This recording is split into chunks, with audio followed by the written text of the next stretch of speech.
যে নবীর উম্মত একজন হাসরে থাকতে বেহেশতের দরজা বন্ধ করে না, এ নবীর উম্মত হইতে গেলে যা কিছু দরকার আমরা কি সেগুলি মানতে রাজি আছি?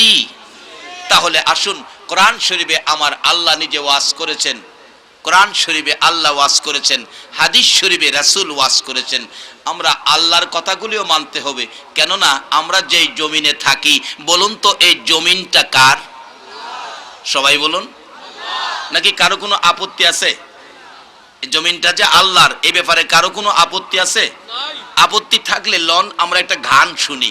জীবন ভরা তো ওয়াজ শুনছেন, একটা গান শুনেন। আগেকার দিনে মুরব্বী বাবারা আব্দুল আলিমের গান শুনতেন। কি গান! গানের মধ্যে নসিহত ছিল, উপদেশ ছিল। কি গান গাইতো আব্দুল আলিম?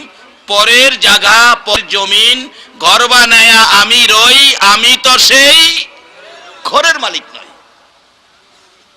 একটা গানের মধ্যে কি সুন্দর নসিহত! আর এখন কোন যুগে বললাম, বাচ্চা বাচ্চা পোলাপান গান গায়, তোমায় দেখলে মনে হয় 1000 বছর তোমার সাথে ছিল পরিচয়। নাউজুবিল্লাহ কোন, আবার কোন নাউজুবিল্লাহ। 7 বছরের ফুলা গান গায়, 1000 বছর বলে হের কোন বাপের লগে পরিচয়। আর পরিচয় যদি থাকতে হয়, পরিচয় যদি রাখতে হয়, পরিচয় যদি করতে হয়, তাহলে পরিচয় করো নবী মুহাম্মদুর রাসূলুল্লাহর সাথে। দয়ার নবী, মায়ার নবী। মক্কাবাসীর যন্ত্রণায় এত যন্ত্রণা দিতেন মক্কাবাসী, নবীজি যে বিছানায় শুইতেন, বিছানার মধ্যে নিয়ে কাঁটা দিয়ে রাখতেন। নবী পাকের রান্না করা খাবারে সাপ পচা, ব্যাঙ পচা নিয়ে দিয়ে রাখতেন। নবীজি অসহ্য ব্যথায় ব্যথিত হয়ে চোখের পানিগুলো ছেড়ে ছেড়ে বলেছিলেন, আবু বকর, মন কয় মক্কায় থাকতে পারবো না রে, হিজরত করে আমার মদিনায় যেতে হবে। আর আমি যেদিন মদিনায় যাব, তুমি আবু বকর হবে আমার সঙ্গী।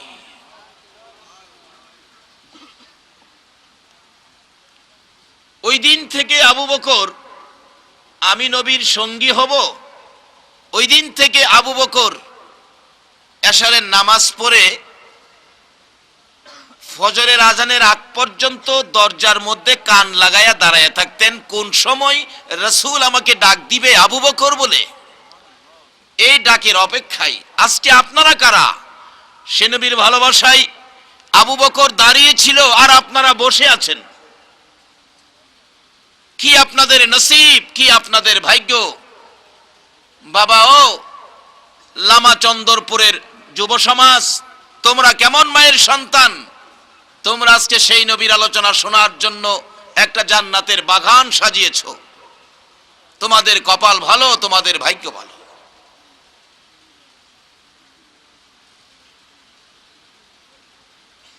যাইতে যাইতে 6টা মাস পার হয়ে গেল। আবু বকর 6 মাসের মধ্যে একদিনও বিছানায় পিঠ লাগায় নাই।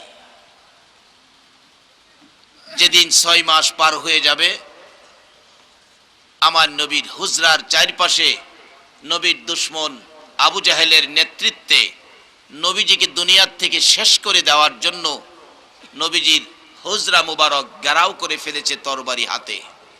এমন ভাবে দাঁড়িয়েছিল, কিতাব লেখে পিঠের সাথে পিঠ লাগায়া, যাতে কোনো দিক দিয়ে রাসূল ঘর থেকে বাহির হয়ে যাইতে না পারে, তারা রাসূলকে কতল করে দেবে। আল্লাহ বলে, জিবরাইল আমার বন্ধুরে খবর জানিয়ে দাও। জিবরাইল এসে ডাকে, ইয়া রাসূলুল্লাহ ঘুমিয়েছেন, অবস্থা ভালো না, শত্রুরা চারদিক ঘেরাও করে ফেলেছে আবু জাহেলের নেতৃত্বে, কতল করে দিবে।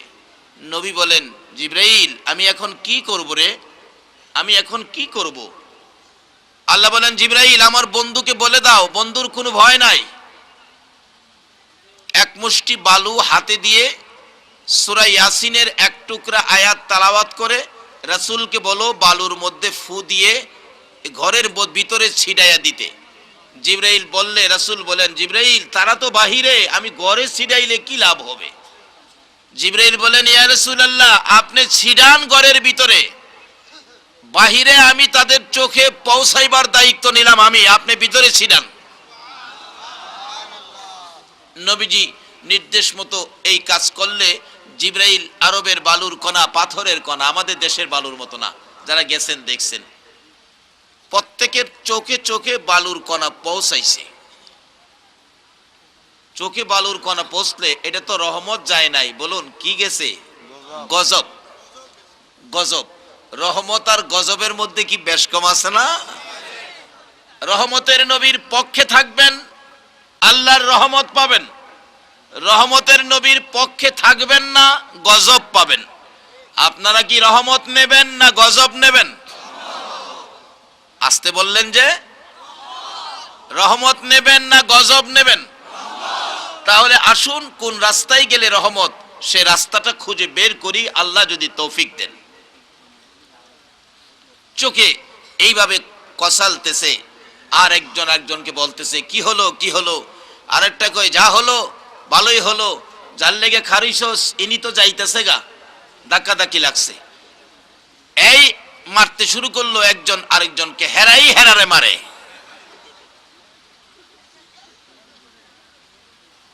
তাদের জন্য তো গজবের বাজেট, তাহলে শান্তি পাবে কোত্থেকে? এরাই হেরারে মারতেছে। যখন মারামারি বেশি লাগছে, ফাঁকা হলে আল্লাহ কয় জিবরাইল এই ফাঁকে আমার বন্ধুকে মদিনার পথে বাহির করে দাও। রাহমাতাল লিল আলামিন নবী রওনা হয়ে গেলেন। আবু বকরের ঘরের দরজায় ডাক দিলেন, আবু বকর। লাব্বাইকা ইয়া রাসূলুল্লাহ। আমি তো সজাগ, পিছনের জানালা দিয়ে বাহির হয়ে নবীজির সামনে আমার নবী চোখ ভর্তি পানি জর্জর করে পড়তেছে। আবু বকর ডাক দিলেন, ইয়া রাসূলুল্লাহ, আপনাকে কি কেউ ব্যথা দিয়েছে? কেউ কি আঘাত করেছে? তাহলে আপনি কাঁদতেছেন? আমার নবী চোখের পানি ছেড়ে ডাকে, আবু বকর রে, কেউ ব্যথা দেয় নাই, কেউ আঘাত করে নাই। আমি আমার মায়ের দেশ, বাবার দেশ সাইরা যাইতে আমার কান্না আসে, আমি কাঁদতেছি, ব্যথা হয়। চলো তাড়াতাড়ি চলো। রাসূল বলেন, আবু বকর তুমি কি ঘুমাও নাই? ডাক দিলাম, সাথে সাথে জবাব দিলে। আবু বকর বলেন, ইয়া রাসূলুল্লাহ, আজ থেকে 6 মাস আগে যে বলেছিলেন হিজরত করবেন, সঙ্গী হব আমি আবু বকর, ওই দিন থেকে আমি আবু বকর ঘুমাই না। আমি কেন ঘুমাবো? রাসূল আমাকে আবু বকর বলে ডাকবে আমার ঘরের দরজায়, আর আমি আবু বকর ঘুমিয়ে থাকবো? না, এটা হয় না। হুজুর আল্লাহর কসম, আজ পর্যন্ত 6 মাস পার হয়েছে, একদিনও আমি বিছানায় পিঠ লাগাই নাই। রাসূল গো চলেন, তাড়াতাড়ি চলেন। ওই তো পিছনে পায়ের দাগ দেখে দেখে শত্রুরা আবু জাহেলের নেতৃত্বে আমাদের দিকে আসতেছে। তাড়াতাড়ি করে রওনা হয়ে গেলেন। এদিকে আবু জাহেল কিছুক্ষণের মধ্যে আবু বকরের ঘর ঘেরাও করে ফেললেন। ডাকতেছে, আবু বকর ঘরে আছো? তোমার ঘরে মুহাম্মদ এসেছে, দরজা খুলো, কতল করে দেওয়া হবে। ভিতর থেকে জবাব দিলেন আবু বকরের ছোট্ট মেয়ে আসমা, ঘরে তো কেউ নাই।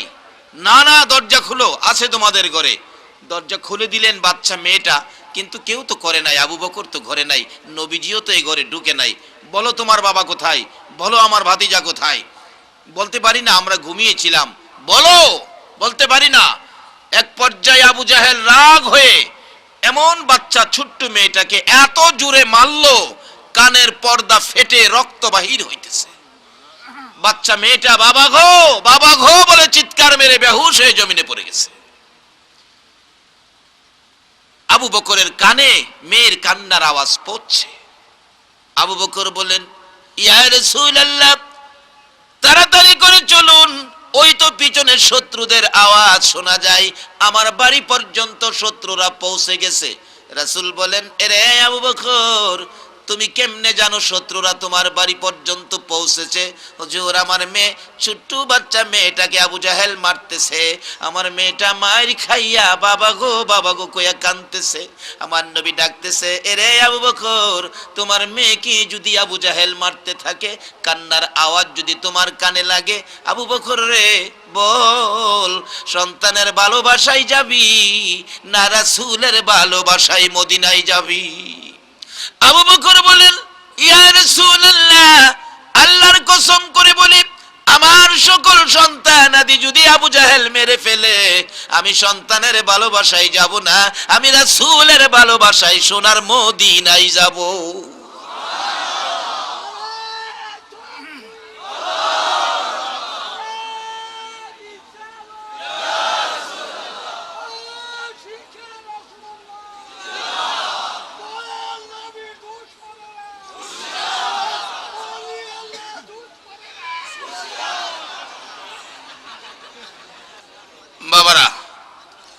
কোন চক্ষের বিনিময় কি আসতেছে দেখুন। আজকে কে আপনারা কারা এই নবীর ভালোবাসায় বসে আছেন? এই নবীর ভালোবাসায় বসলে লাভ হয় না লস হয়? এই নবী আমাদের পক্ষে আল্লাহর দরবারে কান্নাকাটি করছে কিনা বলুন? উম্মতের জন্য নবী এই জগতে ব্যথায় ব্যথিত হয়েছে কিনা বলুন? কত ব্যথায় ব্যথিত হয়েছে আপনার আমার জন্য। মা আয়েশা সিদ্দিকার জীবনী, মা আয়েশা সিদ্দিকা বলেন, আমার নবী গোসল করে হুজরায় ঢুকলে অনুমতি চাইলাম, ইয়া রাসূলুল্লাহ অনুমতি দেন, আপনার চেহারা মুবারকে তোল মালিশ করব। অনুমতি পায়া তোল মালিশ করার জন্য যাইয়া দেখি আমার নবীর চেহারা এত সুন্দর চোখ ফিরানো যায় না, কিন্তু এত সুন্দর চেহারার মাঝে মাঝে বসন্তের দাগের মতো চেহারার মধ্যে কালো কালো দাগ গর্ত হয়ে আছে। আম্মা জান আয়েশা সিদ্দিকা বলেন, আমি প্রশ্ন করেছি, ইয়া রাসূলুল্লাহ এত সুন্দর চেহারায় কালো কালো দাগগুলো কিসের, আমি জানতে চাই। আমার নবী বলেন, আয়েশা রে, এই দাগের কথা আমারে জিজ্ঞাস না রে, এই দাগের কথা মনে হইলে আমার কলিজা মানে না। হুজুর এই দাগগুলো কিসের? বসন্তের দাগের মতো। আমার নবী কান্দে, রে আয়েশা এই দাগ বসন্তের দাগ নয় রে আয়েশা, এই দাগগুলো হলো তাইবের জমিনের যুবকদের পাথরের আঘাতের দাগ। আয়েশা রে, বিনা অপরাধে বিনা দোষে বিনা কারণে যুবকেরা আমাকে মারতে মারতে বেহুশ করেছে, আমি উঠতে পারি না, আমার টাইনা টাইনা দাঁড় করাইছে, আবার আমারে পাথর মারছে রে, আবার বেহুশ করেছে। এইভাবেই একবার নয়, দুইবার নয়, তিনবার করে আমাকে বেহুশ করেছে। আমি রক্ত মাখা দুইটা হাত বাড়াইয়া বলেছিলাম, রে তাইবের যুবকেরা আমারে কোন অপরাধে মারো, আমারে কোন দোষে মারো, ও যুবকেরা আমারে আর মাইরো না, আমি সইতে পারি না রে যুবকেরা। তোমরা কি জানো না আমি নবীর মা নাই, আমার বাবা নাই। আয়েশা কোনো কথাই তারা মানলো না, আমাকে মারতে মারতে তিনবার করে বেহুশ করেছে। ওই পাথরের আঘাতের দাগগুলো আমার চেহারায়। মা আয়েশা সিদ্দিকা বলেন, ইয়া রাসূলুল্লাহ এই দাগগুলো যদি তাইবের জমিনের যুবকদের পাথরের আঘাতের হয়, হুজুর আমি জানি আপনার দোয়া আমার আল্লাহ কবুল করেন, একটু দোয়া করে দেন দাগগুলো যেন পরিষ্কার হয়ে যায়। আমার নবী কান্দে, আয়েশা রে এই কথাটা আর কোনোদিন বলবি না, এই দাগ আমি দোয়া করে পরিষ্কার করব না রে আয়েশা।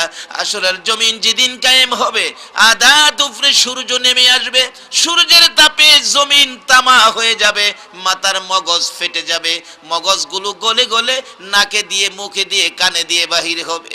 ওই দিন আমার গুনাহগার উম্মতেরা গুনার বোঝা লইয়া বিপদে পড়ে নবী কই নবী কই বলে চিৎকার মারবে।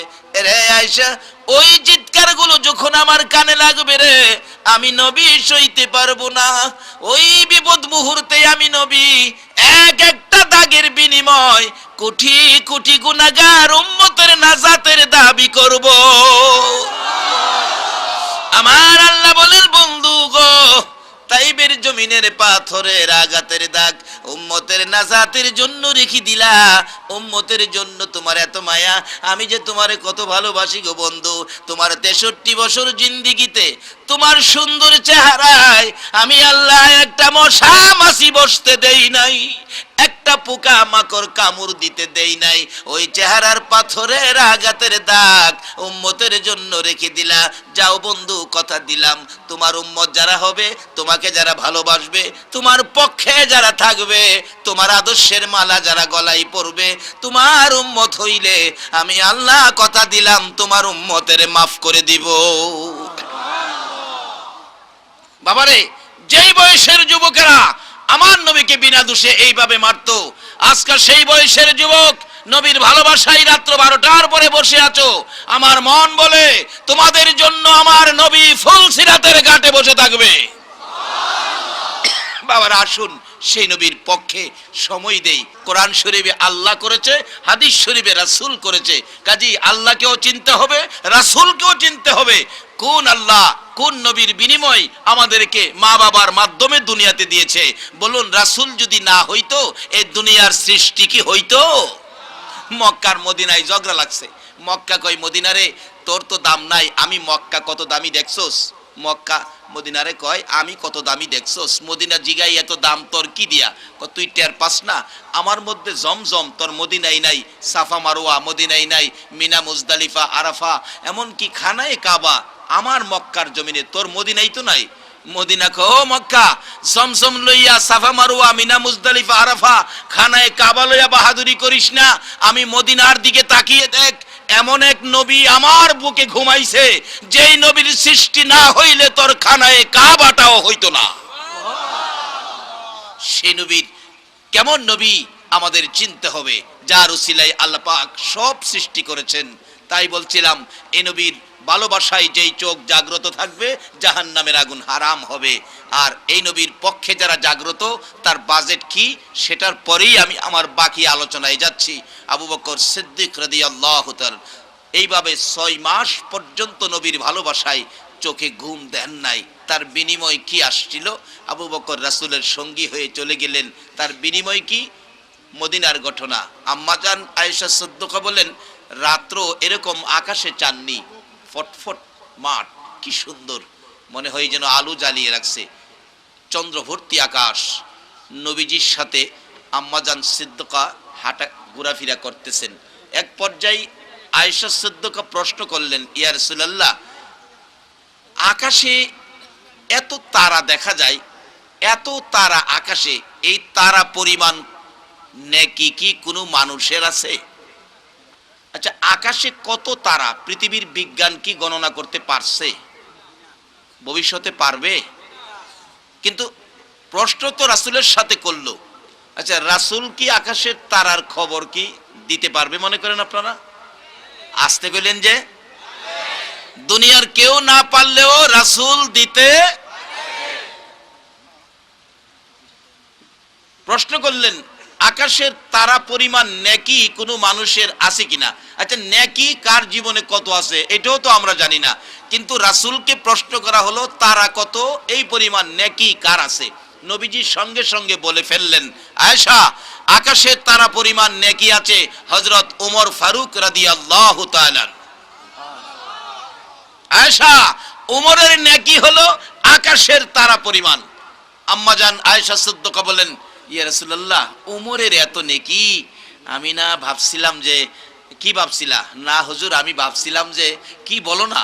আচ্ছা বলুন, কি ভাবতেছে? আমার নবীর কি জানতে বাকি আছে? ইয়া রাসূলুল্লাহ, আমি ভাবছিলাম যে আমার বাবা আবু বকরের নেকি নি এই পরিমাণ হয়। আমার নবী বলেন, রে আয়েশা শুনো, আকাশের তারা পরিমাণ নেকি হযরত ওমরের, তোমার বাবা আবু বকরের নেকি কত হবে রে যাই না রাখো। হুজুর বলেন, আমি শুনবো। রে আয়েশা শুনো, আকাশের তারা পরিমাণ নেকি হযরত ওমরের। এইভাবে যদি সমস্ত পৃথিবীর উম্মতের নেকি আকাশের তারা পরিমাণ হয়, তোমার বাবা আবু বকরের এক রাত্রের নেকি যদি আরেক পাল্লায় তুলে দেওয়া হয়, তোমার বাবা এক রাত্রের নেকির সাথে সমস্ত পৃথিবীর উম্মতের নেকি ওজনে কুলাবে না। আম্মা আয়েশা সিদ্দিকা বলেন, ইয়া রাসূলুল্লাহ, এই রাত্রগুলো কোনটা আমি জানতে চাই। আমার নবী দুইটা চোখের পানি গাল বেয়ে বেয়ে ছেড়ে দিলেন।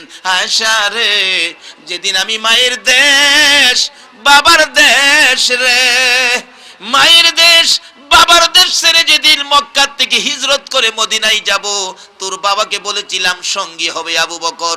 ওই দিন থেকে আবু বকর 6 মাস পর্যন্ত আমার অপেক্ষায় আরামের বিছনায় পিঠ লাগায় না, ঘুমায় না, সারা রাত দাঁড়ায় দাঁড়ায় আমি নবীর ভালোবাসায় অপেক্ষা করেছিল। ওই নবীর ভালোবাসার জাগ্রত রাত্রগুলোর বিনিময় আমার আল্লাহ এই পরিমাণ নেকি তোমার বাবাকে দান করে দিয়েছে।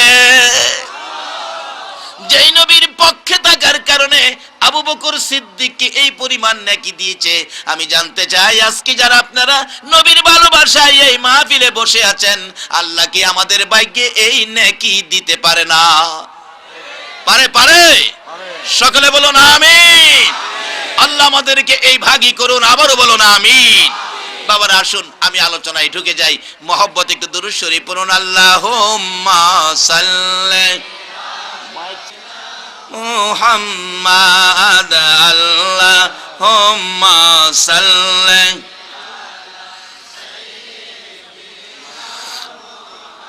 মাদনাবি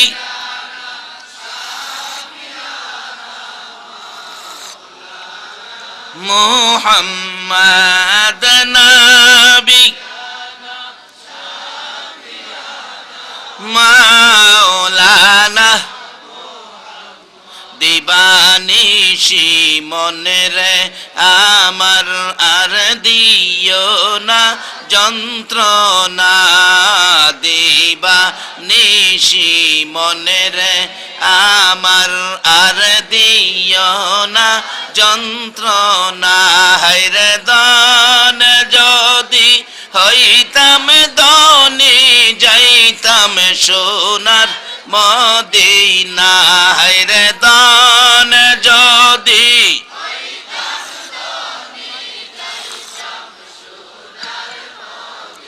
না আল্লাহুম্মা সাল্লি আলা সাইয়্যিদিনা মুহাম্মাদ আল্লাহুম্মা সাল্লি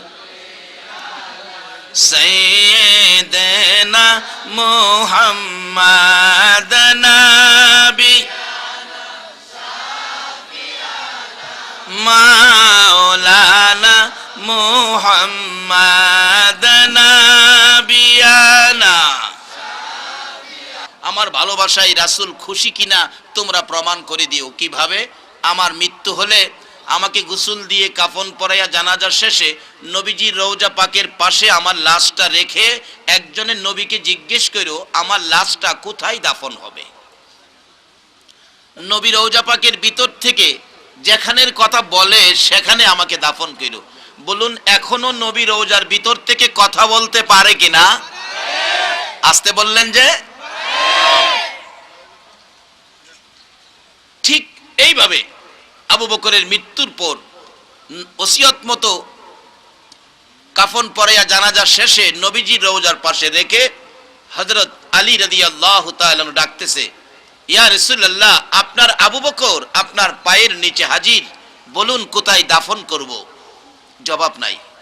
আবার ডাক দিলেন, হুজুর আপনার হিজরতের সাথী, গুহার সাথী, রাতের সাথী, দিনের সাথী আপনার গোলাম আবু বকর আপনার পায়ের নিচে, বলুন কোথায় দাফন করব। কোনো জবাব নাই। তিনবারের মাথায় হযরত আলী রাদিয়াল্লাহু তাআলা চোখের পানিগুলো ছেড়ে ছেড়ে কান্দে, আল্লাহর নবী গো আবু বকরের বেলায় যদি কথা না বলেন আমি আলীর বেলায় জানি কি হয়। হাজার হাজার সাহাবীরা নবীর রওজা পাকের চারপাশে দাঁড়িয়ে আছে। এমনি সময় দেখে নবীজির রওজা মোবারক থরথর করে কাঁপতেছে। সাহাবীরা এক নজরে তাকিয়ে আছে, কান পাতিয়া শুনতেছে ব্যাপারটা কি। আমার নবী রওজা পাকের ভিতর থেকে ডাকতেছে, আলী রে আলী, এ আলী পাগলামি করিস না, কই রে আমার আবু বকর, দে দে আমার আবু বকরকে আমার পাশে দাফন করে দে। মদিনায় যাইয়া দেখুন নবীর ভালোবাসার বিনিময় আবু বকর নবীর পাশের জান্নাতের বিছানায় ঘুমাইছে। বাবার আসুন সেই পটটারি আমরা নিতে পারি। রাত্র যখন জাগ্রত আছি, যে চোখের জন্য জাহান্নামের আগুন হারাম, এই ভাগ্য যখন আমাদের নসিব হয়ে গেছে, আসুন আমরা এই রাস্তাটা খুঁজে নেই। রাস্তাটা খুঁজে নিতে গেলে ভালোবাসতে হবে নবীকে, মানতে হবে নবীর কথা। হযরত ওমর ফারুক রাদিয়াল্লাহু তাআলা আনহুর জীবনী খুলুন। ওমর যেদিন মসজিদে নববীতে রাষ্ট্রপতি হইয়া ইমামতি করেন, ফজরের নামাজের সময় ইমামতি করেন, ফজরের নামাজের পড়ায় রাষ্ট্রপতি ইমামতি করে। আমাদের দেশের রাষ্ট্রপতিরা কি ইমামতি করতে পারবে? নবী ছিলেন, নবীর পক্ষে আসেন, নবীর আদর্শ ধরেন, রাষ্ট্রপতিও ইমামতি করতে পারবে। ওমর ইমামতি করে প্রথম কাতারে মুসল্লি হয়ে দাঁড়িয়ে আছেন একজন ইহুদি। এক রাকাত নামাজ পড়লেন। নবীর উম্মতের মধ্যে নামাজ পড়তে হয় কিনা বলুন? নবীর আদর্শের মধ্যে নামাজ আছে কিনা? আবু বকর কি নামাজ পড়তেন? ওমর এক রাকাত নামাজ ফজরের জামাত শেষ করে দ্বিতীয় রাকাতে দাঁড়ানোর সাথে সাথে কলিজাটার মধ্যে ছুরি ঢুকিয়ে দিছে। ওমর কাত হয়ে বিছানার মধ্যে পড়ে গেল। রক্ত ঝরতে ঝরতে মসজিদের নববী লাল লাল হয়ে গেছে। মুসল্লিরা চিৎকার মারলেন, কার রক্ত রে মসজিদের নববী লাল করে দিলি? ওমরের ছেলে আব্দুল্লাহ মিম্বরে দাঁড়াইয়া ডাকতেছেন, দরজা বন্ধ করেন, বিচার করা হবে, প্রতিশোধ নেওয়া হবে। আমার বাবাকে ছুরির আঘাত করেছে, ওমরকে দুনিয়ার থেকে বিদায় করে দেওয়ার জন্য আঘাত করেছে। ওমর বেহুশ হয়ে গেলেন, কথা কয় না। আলী, হযরতে ওমর ফারুক রাদিয়াল্লাহু তাআলা আনহুর মাথার পাশে বসে আছে। একটু পরে চোখ দুইটা খুললে হযরতে আলী ডাকতেছে, ভাই ওমর, তোমার এখন কেমন লাগে বলো আমার কাছে, আমি তোমার ভাই আলী পাশে আছি। হযরত ওমর বলেন, রে আলী, অন্য কথা আমি বলতে চাই না, বলো আমি ফজরের নামাজ পড়াইতে যাইয়া এক রাকাত নামাজ পড়াইলাম, দ্বিতীয় রাকাতে আমার কলিজায় ছুরি মারলো, নামাজ আদায় করতে পারলাম না। আলী রে বল, ফজরের নামাজের সময় আসেনি, বাকি রাকাত আমি আদায় করতে পারবো নি। এই ছিল নবীর উম্মতের আদর্শ। আজকে এই আদর্শ থেকে মুসলমান দূরে যাওয়ার কারণে বিশ্বজুড়ে মুসলমানদের উপর বিপদ। বাবারা, এই বিপদ থেকে বাঁচার জন্য রাস্তা আছে, সেই রাস্তাটা খুঁজে বের করব, আল্লাহ যদি তৌফিক দেয়। আপনারা কি থাকবেন না আবার যাইবেন গা? আচ্ছা, কে কে যাইবেন গা একটু হাত তুলে দেখান। একজন হাত তুলছে, দুইজন হাত তুলছে, যাইব গা। আসলে বেশি রাত্রে ওয়াজ করলে এমন বেজাল লাগেই, কারণ এই রাত্রে তো ঘুমে আইসা কিছু চাপে। কি কোন, এই রাতটা কি ঘুমের রাত্র না? যত মজার ওয়াজই হোক, এই রাত্রে মজা লাগে না। এখন যদি আপনাদের ছোট্ট একটা বালিশ, হালকা একটা কম্বল দেওয়া হয় প্রত্যেকের, বলুন আর কেউ রে পাওয়া যাইব? খালি কেবল একটু সাইড, একটু বাবারে, জীবন বড় তো ঘুমাইছেন, আরো যতদিন বেঁচে থাকেন ঘুমাইবেন। আজকে যখন জান্নাতের বাগান, আপনি জান্নাতি হইতে পারছেন কিনা? যার ভালোবাসায় কুল কায়নাত, যার উপর আমার আল্লাহ নিজে ফেরেশতাদেরকে নিয়ে 24 ঘন্টা দুরূদ ও সালাম পাঠ করে, আমরা এই নবীর পক্ষে যাইতে পারছি কিনা এটা একটু হিসাব করুন, কারণ একদিন চলে যেতে হবে। আগামী রাত্রেই তো এখানে এই বাতি আর জ্বলবে না। আল্লাহ না করুক, যদি আজকের প্যান্ডেলে কারো মৃত্যু হয়ে যায়, বলুন এই লাশটা এখানেই ফালায় রাখবো? বাড়িতে নিত না? আচ্ছা, বাড়িতে নিয়া জীবিত অবস্থায় যে বিছনাটাই কম্বল গায়ে দিয়ে শুয়া ঘুমাইতেন, এই বিছনায় কি লাশটা নিয়ে শোয়াবে? শোয়াবে না, ঘরেই নেবে না, বাহিরে ফালায় রাখবে। এই সময় আমাদের প্রত্যেকের সামনে আসতেছে কিনা বলুন? তার আগে আসুন আমরা রাস্তা পরিষ্কার করি। বলতেছিলাম, ওমর চোখের পানিগুলো ছেড়ে ছেড়ে ডাকতেছেন, আলী রে, আমার এক রাকাত নামাজ বাকি আছে, বল সময় আছে কিনা, আমি এই নামাজটা আদায় করতে পারবো কিনা। হযরত আলী আশ্চর্য হয়ে গেলেন, ওমর গো, এইভাবে নামাজের জন্য তুমি পাগল হলা? ও ওমর, তুমি কি নামাজ ছেড়ে কবরে যাইতে রাজি না? না না, আমার নবীর আদর্শ, এক রাকাত নামাজ ছেড়ে কবরে যাইতে আমার মন চায় না। আমার আল্লাহ বলেন, ওমর রে, আমি খুশি হলাম রে, খুশি হলাম। ওমরের ছেলে ডাকতেছে, বাবা আপনার এখন কেমন লাগে বলুন আমার কাছে গো বাবা, আমি তো দাঁড়িয়েছিলাম আপনাকে যে আঘাত করেছে তার প্রতিশোধ নেব। ওমর ছোট্ট সুরে ডাকতেছে, রে ছেলে, প্রতিশোধ নিতে হবে না, প্রতিশোধ নিয়ে আমারে খুশি করতে পারবি না। আমাকে যদি খুশি করতে হয়, রে আব্দুল্লাহ, আমার নবীর রওজার পাশে আমার ভাই আবু বকর ঘুমিয়েছে, আর কিছু জায়গা খালি আছে রে, যাও তুমি আমার মা আয়েশা সিদ্দিকার কাছে যাইয়া বলো, আমি ওমর আমার নবীর পাশে শোয়ার জন্য একটু জায়গা আমি আমার মা আয়েশার কাছে ভিক্ষা চাইলাম, একটু জায়গা আমারে যেন ভিক্ষা দেয় রাসূলের পাশে শোয়ার জন্য। বাবা গো, কারা আজকে সেই নবীর ভালোবাসায় বসে আছো, আমার নবীর কাছে ভিক্ষা চাও, নবীর উম্মত হইয়া নি কবর যাইতে পারি। দৌড়ে গেলেন আব্দুল্লাহ, মা আয়েশা সিদ্দিকা, মা গো, আমার বাবাকে ছুরির আঘাত করেছে, বাবা দুনিয়া থেকে বিদায় হয়ে যাবে। মা আয়েশা সিদ্দিকা, আমার বাবা নবীজির রওজার পাশে শোয়ার জন্য একটু জায়গা ভিক্ষা চেয়েছে আপনার কাছে। রাষ্ট্রপতি হইয়া নবীর পাশে থাকার জন্য ভিক্ষা চায়, একটু জায়গা দেন, আমার বাবা ভিক্ষা চাইছে। আম্মা জান আয়েশা সিদ্দিকা বলেন, ও আব্দুল্লাহ, তোমার বাবা একটু জায়গা চাইছে, জায়গা তো আছে ঠিকই, কিন্তু ইচ্ছে ছিল আমি আয়েশা সিদ্দিকা জায়গাটাই থাকবো যেখানে আমার রাসূল ঘুমিয়েছে, পাশে আমার বাবা আবু বকর সিদ্দিক ঘুমিয়েছে, ইচ্ছে ছিল আমি এখানে শুইব। তোমার বাবা ওমর দরখাস্ত করেছে, আবদার করেছে, আমি তো বলতে পারতেছি না, আমার তো মন চাই রে। ওমর যখন ভিক্ষা চাইছে রাসূলের পাশে জায়গাটা দেওয়ার জন্য, তুমি একটু পরে আসো। চলে গেলেন আব্দুল্লাহ। মা আয়েশা সিদ্দিকা নবীজি রওজার পাশে যাইয়া ডাকতেছে, ইয়া রাসূলুল্লাহ, ওমর এই জায়গাটার মধ্যে শোয়ার জন্য আমার কাছে ভিক্ষা চাইছে। নবী গো, ইচ্ছে ছিল আমি আপনার পাশে শুইব, আপনি বলে দেন আমি শুইব না আপনার ওমর শুইব। আমার নবী রওজার ভিতর থেকে ডাকে, রে আয়েশা, অনুমতি দে রে, আমার ওমর আমার পাশে থাকবো। মদিনায় যাইয়া দেখেন একদিকে আবু বকর আর একদিকে ওমর আমার নবীর পাশের জান্নাত বিছানায় শুয়েছে। আমি জানতে চাই, ওমর আবু বকর যেই কালিমা পড়েছে আমরা ঠিক সেই কালিমা পড়েছি, ওমর আবু বকর যেই নবীর উম্মত আমরা ঠিক সেই নবীর উম্মত। তারা যদি এত বরকতের বাগী হতে পারে, আমরা কেন হতে পারবো না? আসুন রাস্তাটা খুঁজে বের করি, কোন রাস্তায় গেলে আমরা, কারণ উম্মত যারা আমরা আখিরি নবীর, আল্লাহ তো ইজ্জত দিয়েছে আখিরি নবীর উম্মতের, যারা আপনারা আখিরি নবীর উম্মত। আল্লাহু আকবার বলুন। কোরআন শরীফে ঘোষণা দিয়েছে, কুনতুম খায়রা উম্মাতিন উখরিজাত লিন-নাস। তাই আমরা শ্রেষ্ঠ জাতি, আমাদের ইজ্জত সম্মান সব দিকে শ্রেষ্ঠ। আল্লাহ নিজেই বলেছেন, বন্ধু তোমার একজন উম্মত পৃথিবীতে থাকতে এই পৃথিবীটা ধ্বংস হবে না, তোমার একজন উম্মত হাসরের ময়দানে থাকতে আমি আল্লাহর বেহেশতের দরজাগুলি বন্ধ হবে না। যে নবীর উম্মত একজন হাসরে থাকতে বেহেশতের দরজা বন্ধ করে না, এ নবীর উম্মত হইতে গেলে যা কিছু দরকার আমরা কি সেগুলি মানতে রাজি আছি?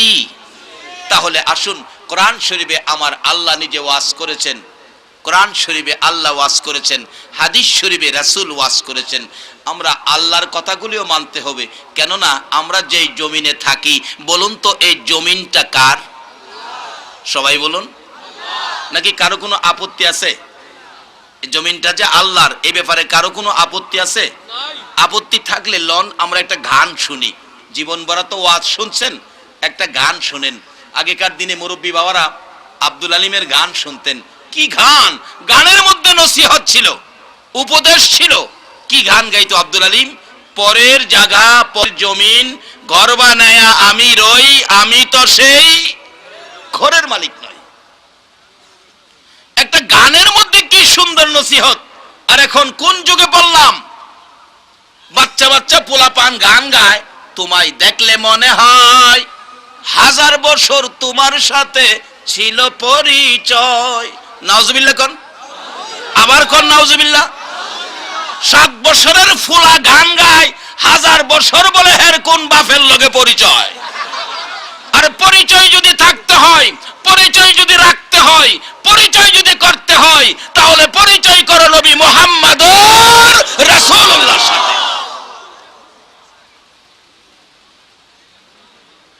থাকলে কি হবে? একটু লম্বা হয়ে যাইতেছে, আপনাদের কষ্ট হবে না তো? ওমরের জীবনী। ওমর যখন রাষ্ট্রপতি, ওমরের ছেলে আব্দুল্লাহ আর ইমাম হুসাইন রাদিয়াল্লাহু তাআলা দুইজন এক পর্যায়ে খেলার মাঠে, হুসাইন তো কোনো এক পর্যায়ে ওমরের ছেলে, রাষ্ট্রপতির ছেলেরে গালি দিয়া বইছে, গোলামের বাচ্চা গোলাম। ওমরের ছেলে হুসাইন, কারে কইছেন? আমারে। হ, আমি তো রাষ্ট্রপতির ছেলে, টের পাইছেন না কারে কইছেন? খবর লো আমু, রাষ্ট্রপতির ছেলে, আর আপনি গোলামের বাচ্চা গোলাম কইছেন। আমার বাবা বড় গোলাম, আমি বাচ্চা গোলাম। দাঁড়ান যাইতেছি, বিচারটা দিমু। আমার বাবা বাঘের বিচার করে, যা ডাকতেছে, বাবা বাবা আপনি না উমর? হ। রাষ্ট্রপতি? হ। বাঘের বিচার করতে পারেন? হ। হুসাইন আমারে কয় গোলামের বাচ্চা গোলাম, আপনি বলে বড় গোলাম, আমি বলে বাচ্চা গোলাম। এই বিচারটা আপনার করতে হবে। ওমর দুইটা চোখের পানি ছেড়ে দিছে। বাবারে, ভাগ ভাল্লুকের বিচার করা সহজ, কিন্তু যার বিরুদ্ধে বিচার দিছো এ হুসাইনের বিচার করা অত সহজ না। আব্দুল্লাহ, যার বিরুদ্ধে বিচার দিয়েছো, আমি ওমর বাগের বিচার করতে পারবো, হুসাইনের বিচার নয়। কেন পারবেন না বাবা, কেন পারবেন না? ওমর বলেন, আমি দেখেছি আমার নবী রাহমাতাল লিল আলামিন সেজদায় গেলে হুসাইন নবীজির গার মুবারকে চড়ে বসে থাকতো। নামাজের তাসবিহ আমার নবী সুবহান রাব্বিয়াল আলা 5 বার 7 বার 9 বার 11 বার 41 বার। হুসাইন যখন গার থেকে নামে না, আমার নবী ভাবতেছিলেন আল্লাহ নিয়ে আবার প্রশ্ন করে বসে, বন্ধু গো নাতি পাইয়া আমি আল্লাহর কথা বুঝি ভুলে গেছো। আমার নবী চাইলেন গার মুবারক থেকে টান দিয়ে হুসাইনকে নামাবেন। আমার আল্লাহ বলেন, জিবরাইল যা রে আমার বন্ধুর কাছে যা, আমার বন্ধুর ঘাড় মুবারকে হুসাইন বসে আছে, আমি আল্লাহর কাছে বড় সুন্দর লাগতেছে, যা যা আমার বন্ধুর কাছে যা। আমার বন্ধু যতক্ষণ পর্যন্ত হুসাইন ইচ্ছা করে ঘাড় থেকে না নামবে রে, ততক্ষণ পর্যন্ত আমার বন্ধু যেন সেজদায় পড়ে থাকে। আরে আব্দুল্লাহ, আমি দেখেছি আমার নবী হুসাইনকে কত ভালোবাসতেন। এ হুসাইনের গায়ে আমি আঘাত করে বিচার করতে পারবো না। প্যারাপিরি কান্নাকাটি এই সেই খুব করতেছে। অবশেষে ওমর বলেন, যাও বিচার হবে জুমার দিন, শুক্রবারে মসজিদের মধ্যে বিচার হবে। মসজিদে বিচার করার জন্য দিন তারিখ ফাইনাল করলেন। হাজার হাজার মানুষ জড়ো হয়ে গেছে। ওমর এত নিদয়া, ওমরের এত নিষ্ঠুরতা, হুসাইনকে বিচার করবে। মিম্বরে দাঁড়াইছে, হুসাইন আসছেন মসজিদের ভিতরে, হযরত আলীর পাশে বসে আছে হুসাইন। বাচ্চা ছেলে তো, জি আছি। আপনি কি আমার ছেলেরে গোলামের বাচ্চা গোলাম কইছেন? হুসাইন কয়, জি কইছি। ওহনের দিনের ছেলে হইলে তো কি কইতো যে না কই নাই। আসলে আমরাও তো ভাগ্যবান হলাম শেষ নবী পায়া। কি গেল? আল্লাহু আকবার বলুন। এই শেষ নবীর উম্মত শেষে আইলে কি উম্মতের ভাব আর কম না বেশি? আল্লাহই তো কইছে কোরআন শরীফে, কুনতুম খায়রা উম্মাতিন উখরিজাত লিন-নাস। আল্লাহু আকবার বলুন। কি যে পাওয়ার দেখবেন, কি যে পাওয়ার। জুনায়েদ বাগদাদী রহমাতুল্লাহ আলাইহির জীবনী। আবার আমি আসতেছি এখানে। জুনায়েদ বাগদাদী নবীর ভালোবাসায়, আওলাদে রাসূলকে ভালোবাসা দিয়ে উনি আল্লাহর ওলি হয়েছেন, তাজুল আউলিয়া হয়েছেন। কিন্তু তার একজন বন্ধু ছিলেন, ছোটকালের বন্ধু, খ্রিস্টান। এই খ্রিস্টান বন্ধুটা সবসময় জুনাইদের কাছে আসতেন। একদিন বন্ধু বলতেছে, জুনাইদ কালকে তো আমি আসতে পারবো না। কেন? কালকে আমাদের 1800 খ্রিস্টানের পীর পাদ্রী আসবে, পাদ্রীর নসিহত শুনতে হবে, আমি আসতে পারবো না। জুনাইদ কইতেছে, আচ্ছা তোমাদের খ্রিস্টান পাদ্রী তাওরাত জাবুর ইনজিল কিতাবের আলেম কি নসিহত করে, আমি একটু শুনবো, আমারে নিবা? পাদ্রী কয়, চলেন চলেন যাই, চলেন। তো এইভাবে নিচে বইছে 1800 খ্রিস্টান, পাদ্রী আসনে বইছে। সকল খ্রিস্টান বলতেছে, হুজুর নসিহত করেন, নসিহত করেন, করেন। আল্লাহ কয়, আমার আখিরি নবীর উম্মত যার ইজ্জত আমি বাড়াইছি, সেই নবীর উম্মতের নিচে রাইখা তুই উপরে বইয়া মাতবুরি করতি, অসম্ভব। কথা বলার শক্তি তরে বন্ধ করে দিলাম। কথা কইতে পারে না, খালি ডুব গিলে। খ্রিস্টানরা কয়, হুজুর ইটা করতেছেন কি লিগা? কথা কন। কই কথা কমু, কথা আইলে নে কইতাম। কথা না হওয়ার কারণ কি? এতদিন আই আজকে আইয়ে না। তোমাদের মধ্যে কি কোনো আখিরি নবীর উম্মত আছে এখানে? আখিরি নবীর উম্মত আছে এখানে? এক খ্রিস্টান মাঝখানে তরবারি নিয়ে দাঁড়ায় গেছে। পাদ্রী সাহেব, যদি কোনো আখিরি নবীর উম্মত এখানে থাইকা থাকে, আমি এই তরবারিটা দিয়ে টুকরা টুকরা করে দেব। হ্যাঁ বলে, টুকরা টুকরা করে দিব। জুনাইদের সাথে যে বন্ধু, বন্ধুর তো কলিজা কাঁপতেছে। হাইরে, দোস্তেরে আনছিলাম, বন্ধুরে আনছিলাম, এখন তো বন্ধুর উপরে বিপদ। জুনাইদ কয়, কিরে? হ্যাঁ কয়, কিরে? আমার একটু স্বার্থ হেরা একটু দেহি আমি। সুবহানাল্লাহ কইতেন না? আল্লাহু আকবার বলুন। এই নবীর উম্মতের এই ইজ্জত সম্মান বাড়াইছে কে? তাইলে এই নবীর আদর্শে যাইলে আমরা লাভ হবে না লস হবে? জুনাইদ কই হ্যাঁ হ্যাঁ, আবার কইতাছে পাদ্রী সাহেব নসিহত করেন, তরবারি হাতে টুকরা করে দেব। জুনাইদ কই হ্যাঁ রে, আর সারণ যায় না। 1800 খ্রিস্টানের মাঝখানে জুনাইদের হাতে কিছু নাই, দাঁড়াইছে। ইরাকের বাদশার পালিত পালোয়ান ছিল তো, বেটা তো এই বেটা ওই দাঁড়ায় সেইটা কয় আঙ্গুল ইশারা করে, কি কইছস কি কইছস ক। আঙ্গুলের অবস্থা দেখে, চোখ দেখে এর কাপড় খুইলা যাইতাছে গা, তরবারিটা হাত থেকে পড়ে গেছে, মাথা নিচু করে বসে গেছে। সঙ্গের হেরা কই তুই না বলি টুকরা কইরা লাইবি, আমাদের তুই নিজেই বয়ে গেছস, কথা কইস না, আমার কাপড় নষ্ট হয়ে গেছে গা। কি বেটা জুনাইদ, হাই হাই পালোয়ান, ইরাকের বাদশার পালিত পালোয়ান, নবীর ভালোবাসায় আওলাদে রাসূলকে ভালোবাসা দিয়ে তাজুল আউলিয়া হয়ে গেছে। নবী তাকে মাথার তাজ পরাইয়া দিয়েছিলেন। এই কি কইছস ক, আমি জুনাইদ আখেরি নবীর উম্মত, আন্তর তরবারি কি করবি, আয় আমার কাছে আয়। যারা নবীকে চিনছে তারা আল্লাহ ছাড়া আর কাউকে ভয় করে না। জুনাইদকে তোর থামাইতেই পারে না। 1800 খ্রিস্টান কথা কইবার সাহস নাই, যেই বেটা রাগ হইছে 1800 তো টিপ্পা মাইরা লাইব যে বাপ দেখা যা। পাদ্রী ডাকতেছে, জুনাইদ থামেন থামেন, এই শোনো, আজকের নসিহত তোমাদের সাথে না, জুনাইদের সাথে হবে। জুনাইদ জি, আপনার সাথে নসিহত। কি নসিহত বলেন? এই পাদ্রী, কি কি কন? পাদ্রী দেহে ফাইজুমা গরম, যেভাবে চোখ লাল করতেছে আমার নিয়ে আবার ধৈরাবো। 1800 খ্রিস্টানের সাথে একজন আখিরি নবীর উম্মত লড়ার ক্ষমতা সাহস আছে কিনা বলুন? এই সাহস কখন থাকবে? যখন আপনার পক্ষে থাকবে লা ইলাহা ইল্লাল্লাহ মুহাম্মাদুর রাসূলুল্লাহ, তখন আপনার এই সাহস হবে, এর আগে না। ওখানে বিদুর্মীরা আমরারে মারেও, তার কারণ হলো আমরা সুদ খাই, আমরা ঘুষ খাই, নামাজ পড়ি না, মা বাবারে বাদ দেই না, মানুষের সাথে ভালো ব্যবহার করি না, মনে যা চা তাই করি, নবীর আদর্শকে আমরা ঘরে রাখি না। জুনাইদ কইতেছে, কি বলেন, কি নসিহত? আচ্ছা জুনাইদ, দুইটা প্রশ্ন করব আপনাকে, জবাব দিবেন, করেন। কি প্রশ্ন? আচ্ছা, আল্লাহর বেহেশতের মধ্যে নাকি একটা ফলের গাছ সমস্ত বেহেশতিদেরকে ফল দিবে, এক গাছে এত বড় বেহেশতে ফল কিভাবে দিবে, এটা আমার বুঝে আসে না। জুনাইদ কই, শুনলাম, আর কি কন?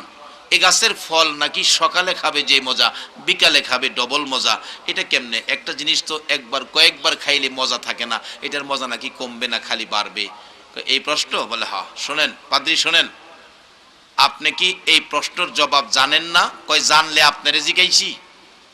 তাইলে আমি জানামু, আপনি জানবেন, আমি শিক্ষা দিমু, আপনি শিখবেন। হ্যাঁ, তাইলে আপনি হবেন ছাত্র, আমি জুনাইদ হব শিক্ষক। শিক্ষক নিচে দাঁড়ায়া থাকবে, ছাত্র উপরে চেয়ারে বসে থাকবে। এই শিক্ষা আখিরি নবীর উম্মতের আদর্শের মধ্যে নাই। বলুন, পৃথিবীতে আখিরি নবীর উম্মতের আদর্শের মতো আদর্শ আর কি কারো কাছে আছে? আজকে কেন আমাদের মধ্যে খাসরামি ঢুকলো?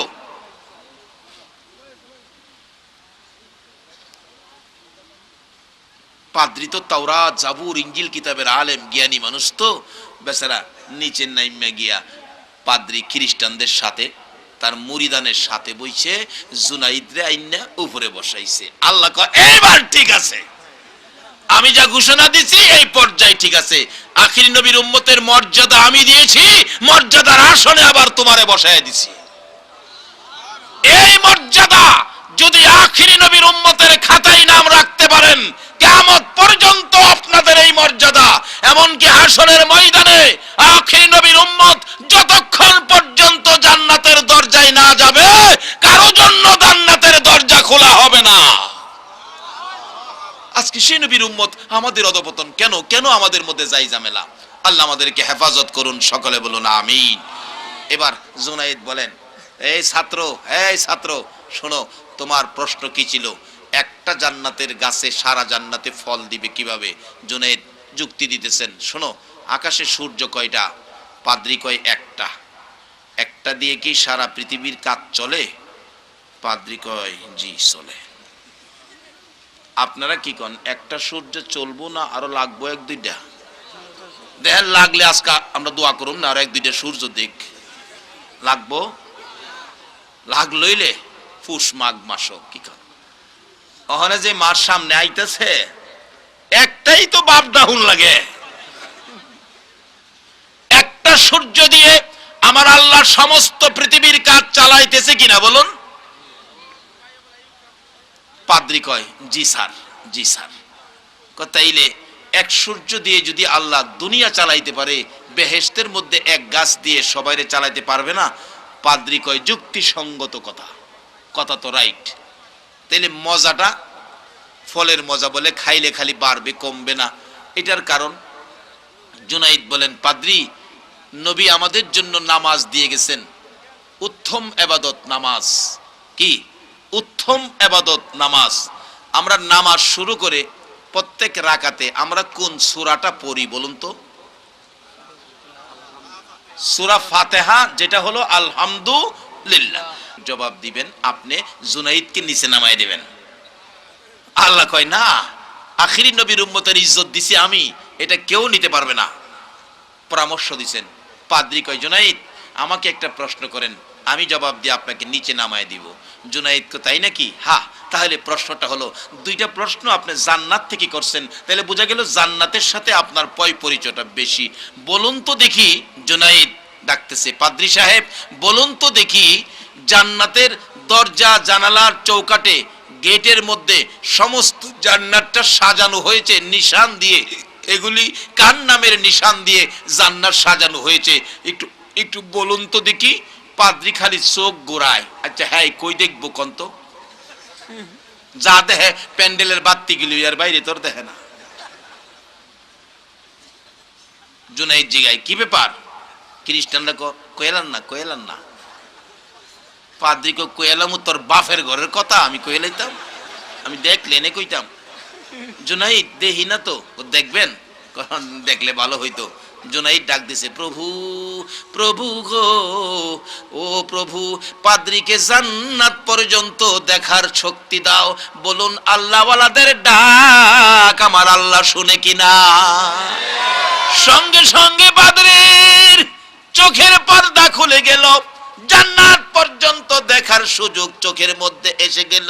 খালি চায়ে রয়েছে, বড় বড় চোখ করে দেখতেছে জান্নাতের দরজার চৌকাটে, জানালার চৌকাটে জান্নাতের গেট সাজানো হয়েছে, যেই পতাকা দিয়ে সবগুলোর মধ্যে লেখা আছে রে মুহাম্মাদুর রাসূল। পাদ্রী বলেন, জুনাইদ দেখেছি সব জায়গায় মুহাম্মাদুর রাসূলুল্লাহ লেখা, আখিরি নবীর নাম লেখা রে জুনাইদ। সকল খ্রিস্টানরা বলেন, পাদ্রী হ্যাঁ, আখিরি নবীর নাম যদি আপনার মুখ থেকে শুনি জান্নাতের সব জায়গায় লেখা, তাহলে আর আপনার কথা মানতে রাজি না রে জুনাইদ। আখিরি নবীর পক্ষ থেকে তোমার হাত বাড়িয়ে দাও। আমরা জুনাইদের হাত ধরে কালিমা পড়ে 1800 খ্রিস্টান মুসলমান হইয়া গেলাম।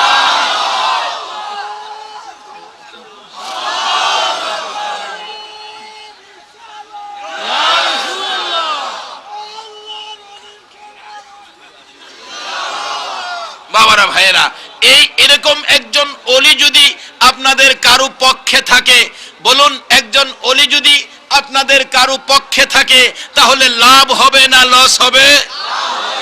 এই সিলেটবাসী, আপনাদের জীবন ধন্য। একদিন আপনাদের পাশে হাশরের ময়দানে দাঁড়িয়ে যাবে বাবা শাহজালাল ইয়ামিনী রহমাতুল্লাহ আলাইহি, আরেকদিকে দাঁড়াবে শাহপরান, আরেকদিকে দাঁড়াবে আল্লামা সাহেব কেবলা ফুলতুলি রহমাতুল্লাহ আলাইহি। আজকে অলিগণের পক্ষে থাকুন। অলিরাই তো রাসূল পাওয়ার পথ দেখাইলেন, রাসূল আমার আল্লাহ পাওয়ার পথ দেখাইছেন। আরে দয়ালো নবী প্রেমের ছবি আর আসবে না জগতে আমার দয়ালো নবী প্রেমের ছবি আর আসবে না হাসর দিনে উম্মত বিনে হাসর দিনে যাবে না নবীজি বেহেশতে দয়ালো নবী প্রেমের ছবি আর আসবে না জগতে আমার দয়ালো নবী প্রেমের ছবি আর আসবে না 63 সাল জিন্দিগি কাছে বলে উম্মতি 63 সাল জিন্দিগি কাছে বলে উম্মতি এখনো কান্দে শুয়ে মদিনাতে নবী এখনো কান্দে শুয়ে মদিনাতে দয়ালো নবী যে আলোচনাগুলো শুনবো দিলের কান দিয়ে শোনার চেষ্টা করব এবং এই আলোচনার উপরে আমরা মৃত্যু পর্যন্ত আমল করার চেষ্টা করব আল্লাহ তাআলা আমাদের সকলের তৌফিক দান করেন সাথে সাথে একটি আরজ বর্তমান জামানায় এই টাচ মোবাইল আজকে আমি আসরের পরে ছাত্রদেরকে বলতেছিলাম এটা ঈমান ধ্বংসের একটা হাতিয়ার আমি দেখেছি অনেক নামাজি অনেক তাহাজ্জুদ গুজারি এটাকে কিছু মনেই করে না আমি আসরের পরে ঢুকলাম দেখি এক পাগড়িওয়ালা আর এক পাগড়িওয়ালার ছবি তুলছে বলেন এর মধ্যে লাভ কি হলো এসেছিলাম তো আল্লাহ রসুলের সন্তুষ্ট আমার নিজের হেদায়েতের পিপাসা নিয়ে আল্লাহর সন্তুষ্টি অর্জনের উদ্দেশ্যে কিন্তু আজকে এই টাচফোনের বিভিন্ন ছবির আমার নফসুনিয়তের কারণে আমার সমস্ত আমলগুলোকে ধ্বংস করে দিবে এই জন্য আমি অনুরোধ করব বিশেষ করে আমরা যারা মাহফিল শোনার উদ্দেশ্যে এসেছি আমরা যেন কেউ ছবি না তুলি সমস্ত ওলামা ইকরাম একমত এটা এই ছবি তোলা এটা হারাম যাত্রাবাড়ির মাদ্রাসার মুহতামিম মাইউসুন্নাহ হযরত মাওলানা মাহমুদুল হাসান দামাত বারাকাতুহুম হাজারো হাজার ওলামা ইকরামের মধ্যে একদিন বলেছিলেন আচ্ছা বলেন তো দুইজন আলেম ছবি তুলতেছিলেন তিনি বলছিলেন বলেন তো হাজার হাজার আলেমের মধ্যে এই ছবি তোলা জায়েজ আছে এরকম একজন দাঁড়ান তো হাজার হাজার আলেমের মধ্যে একজন ব্যক্তিও দুঃসাহস হলো না দাঁড়ায় বলবে যে হুজুর এটা জায়েজ আছে অতএব আমরা চেষ্টা করব এই টাচফোনের এই ঈমান বিধ্বংসী যে কারণ এই কারণ থেকে আমরা সকলে বেঁচে থাকার চেষ্টা করব আমরা মাহফিলের জন্য আল্লাহ তাআলার দরবারে দোয়া করি আমরা মনে করতেছি মাহফিল হয়তো ইনশাআল্লাহ কবুল হয়ে গেছে না মুমিন এরকম আশা করতে পারে না আল্লাহ মুহূর্তের মধ্যে এই মাহফিলকে তছনছ করে দিতে পারে দিলে দিলে দোয়া করতে থাকি আল্লাহ তাআলা যেন এই মাহফিলকে কবুল করে এই মাহফিলের চতুর্দিক থেকে যেন আল্লাহ সাহায্য করে এই মাহফিলের জন্য যা যা প্রয়োজন আল্লাহ তাআলা যেন কুদরতি খাজানা থেকে আল্লাহ তাআলা ব্যবস্থা করে দেয় বাকি জিন্দগি আল্লাহ সুবহানাহু ওয়া তাআলা আমি এবং আমাদের সকলকে দ্বীনের উপরে কোরআন সুন্নাহর উপরে আমলের সাথে ঈমানের সাথে আমাদের বেঁচে থাকার তৌফিক দান করেন ওমা তৌফিকি ইল্লা বিল্লাহ আসসালামু আলাইকুম ওয়া রাহমাতুল্লাহ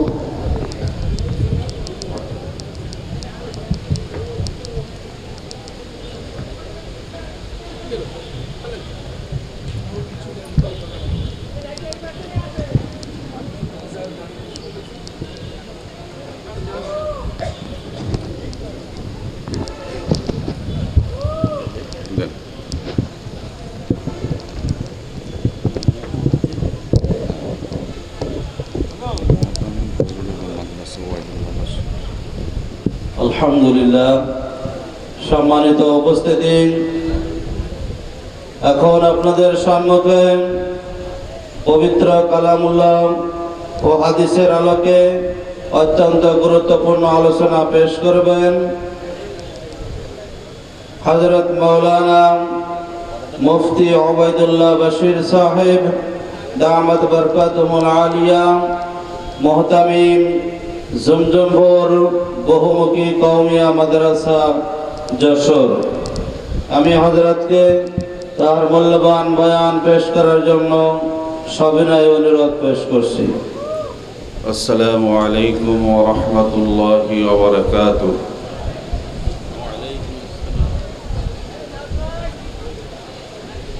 الحمد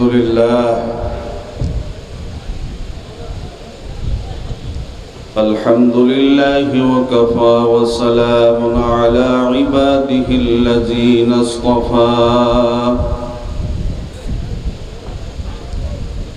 أما بعد فأعوذ بالله من الشيطان الرجيم.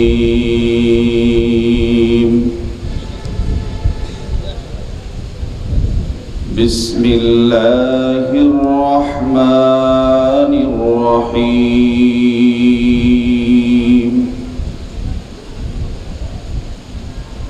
يا أيها الذين آمنوا اتقوا الله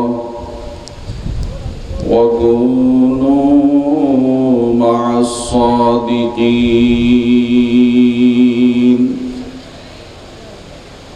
وقال الله تعالى إن الله وملائكته يصلون على النبي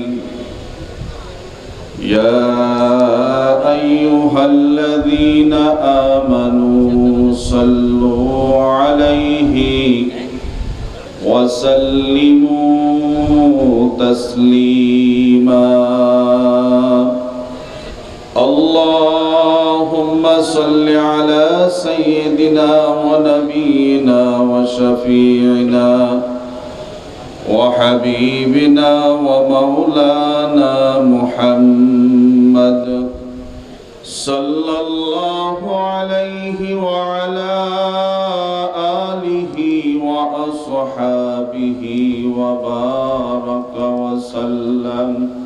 محبتের সাথে পড়ি اللهم صل على سيدنا ونبينا وشفيعنا وحبيبنا ومولانا محمد صلى الله عليه وعلى آله وأصحابه وبارك وسلم. আলহামদুলিল্লাহ, বাংলাদেশ মুজাহিদ কমিটি